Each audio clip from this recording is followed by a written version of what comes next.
warahmatullahi wabarakatuh dan selamat pagi.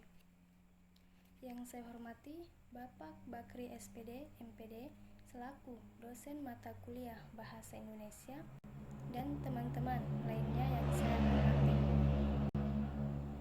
Pertama-tama, marilah kita panjatkan puji syukur kepada Allah Subhanahu wa Ta'ala yang telah memberikan rahmat dan hidayahnya sehingga kita dapat melaksanakan diskusi pada hari ini melalui via online atau daring.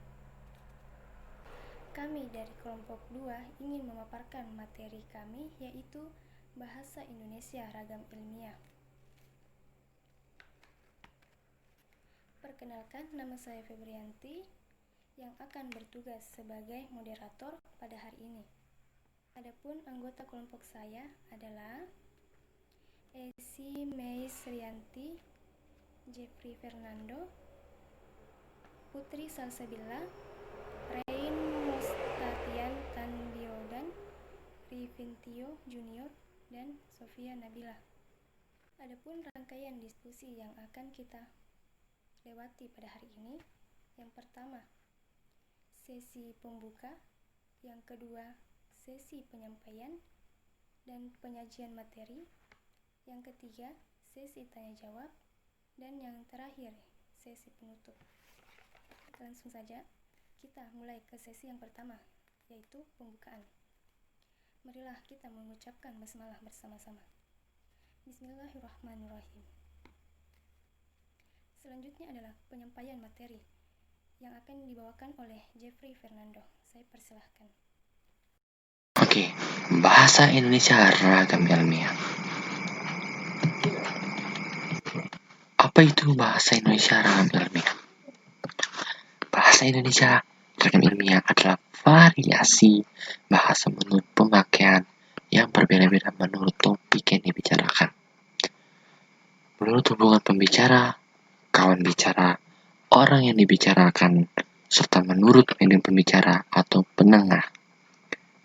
Bahasa Indonesia Ragam Ilmiah itu juga merupakan salah satu ragam bahasa Indonesia yang digunakan untuk memaparkan fakta, konsep, prinsip, teori, atau gabungan dari keempatnya dalam pertemuan dan penulisan karya ilmiah. Baik, materi selanjutnya akan dibawakan oleh Rein Mustatian Tandiogan. Saya persilahkan. Ada 8 karakteristik bahasa Indonesia ragam ilmiah, yaitu 1. Cendekia. Cendekia dalam artian bahasa Indonesia itu digunakan secara tepat untuk mengungkapkan hasil berpikir logis, yakni mampu membentuk pernyataan yang tepat dan seksama, sehingga gagasan yang disampaikan penulis dapat diterima oleh pembaca secara tepat. Yang kedua, lugas dan jelas. Dalam artian, bahasa Indonesia mampu menyampaikan gagasan ilmiah secara jelas dan tepat. Untuk itu, setiap gagasan diungkapkan secara langsung sehingga makna yang ditimbulkan adalah makna lugas. Yang ketiga yaitu formal. Dalam artian, bahasa yang digunakan dalam komunikasi ilmiah bersifat formal. Tingkat keformalan bahasa dalam karya ilmiah dapat dilihat pada lapis kosakata, pembentukan kata, dan kalimat. Kosakata yang digunakan bernada formal dan kalimat-kalimatnya memiliki unsur yang lengkap. Yang keempat yaitu menghindari kalimat fragmentasi. Dalam artian, kalimat yang belum selesai. Kalimat seperti ini terjadi karena adanya keinginan tanpa menyadari kesatuan gagasan dalam beberapa kalimat tanpa menyadari kesatuan yang diungkapkan. Yang kelima, bertolak dari gagasan dalam artian, penonjolan diadakan pada gagasan atau hal yang diungkapkan dan tidak pada penulis. Implikasinya, kalimat-kalimat yang digunakan didominasi oleh kalimat pasif. Yang keenam, objektif. Dalam artian, sifat objektif tidak cukup dengan hanya menempatkan gagasan sebagai penangkal tolak, tetapi juga diwujudkan dalam penggunaan kata. Yang ketujuh, ringkas dan padat. Dalam artian, tidak adanya unsur bahasa yang mubasir atau pemberusan kata. Yang kedelapan, yaitu konsisten dalam artian, ditampakkan pada penggunaan unsur bahasa, tanda baca, dan istilah yang sesuai dengan kaidah yang digunakan secara konsisten. Baik, materi ketiga yang dibawakan oleh Rivintio Junior. Saya persilahkan. Ragam bahasa ilmiah terdiri dari berbagai macam. Yang pertama, ragam bahasa berdasarkan media atau sarana. Kedua, ragam bahasa berdasarkan penutur. Ketiga, ragam bahasa berdasarkan sikap penutur. Yang keempat, ragam bahasa menurut pokok persoalan atau bidang pemakaian. Ragam bahasa berdasarkan media atau sarana. Ragam bahasa berdasarkan media atau sarana ini dibagi menjadi dua. Yang pertama, ragam bahasa lisan. Ragam bahasa lisan adalah bahasa yang diucapkan oleh pemakai bahasa. Kita dapat menemukan ragam lisan yang standar, misalnya orang pada saat berpidato, dan ragam lisan yang non-standar, misalnya dalam percakapan antar teman atau dalam kesempatan non-formal lainnya. Yang kedua, ragam bahasa tulis. Dalam ragam tulis, kita berurusan dengan tata cara penulisan di samping aspek tata bahasa dan kosakata. Dengan kata lain, dalam ragam bahasa tulis, kita dituntut adanya kelengkapan unsur tata bahasa seperti bentuk kata ataupun susunan kalimat, ketepatan pilihan kata, kebenaran penggunaan ejaan, dan penggunaan tanda baca dalam mengungkapkan ide. Selanjutnya yang dibawakan oleh Putri Salsabila. Saya persilahkan. Ragam bahasa berdasarkan penutur. Ragam bahasa berdasarkan daerah. Ragam daerah disebut ragam daerah. Luasnya pemakaian bahasa dapat menimbulkan perbedaan pemakaian bahasa. Bahasa Indonesia yang digunakan oleh orang yang tinggal di Jakarta berbeda dengan bahasa Indonesia yang digunakan di Jawa Tengah, Bali, Jayapura, dan Tapanuli. Masing-masing memiliki ciri khas yang berbeda-beda. Ragam bahasa berdasarkan pendidikan penutur. Bahasa Indonesia yang digunakan oleh kelompok penutur yang berpendidikan berbeda dengan yang tidak berpendidikan, terutama dalam pelafalan kata yang berasal dari bahasa asing, misalnya fitnah, kompleks, vitamin, video, film, dan fakultas. Penutur yang tidak berpendidikan mungkin akan mengucapkan kata dengan perkataan fitnah, kompleks, vitamin, video, film, dan fakultas. Ragam bahasa dipengaruhi juga oleh setiap penutur terhadap kawan bicara atau sikap penulisan terhadap pembawa. Sikap itu antara lain resmi, akrab, dan santai. Kedudukan kawan bicara atau pembaca terhadap penutur atau penulis juga mempengaruhi sikap tersebut. Contohnya, penggunaan bahasa baku formal dan bahasa tidak baku informal. Ragam bahasa baku dan ragam bahasa non-baku.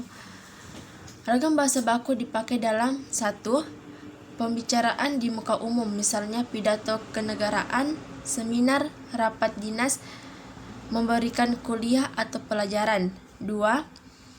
Pembicaraan dengan orang yang dihormati, misalnya dengan atasan, guru atau dosen, dan pejabat. 3. Komunikasi resmi, misalnya surat dinas, surat lamaran pekerjaan, dan undang-undang. 4. Wacana teknis, misalnya laporan penelitian, makalah, tesis, dan disertasi. Sementara ragam bahasa non-baku dipakai dalam percakapan yang tidak resmi atau informal, seperti percakapan yang dilakukan di dalam rumah tangga, pinggir jalan, di warung-warung, lapangan, dan sebagainya. Terima kasih.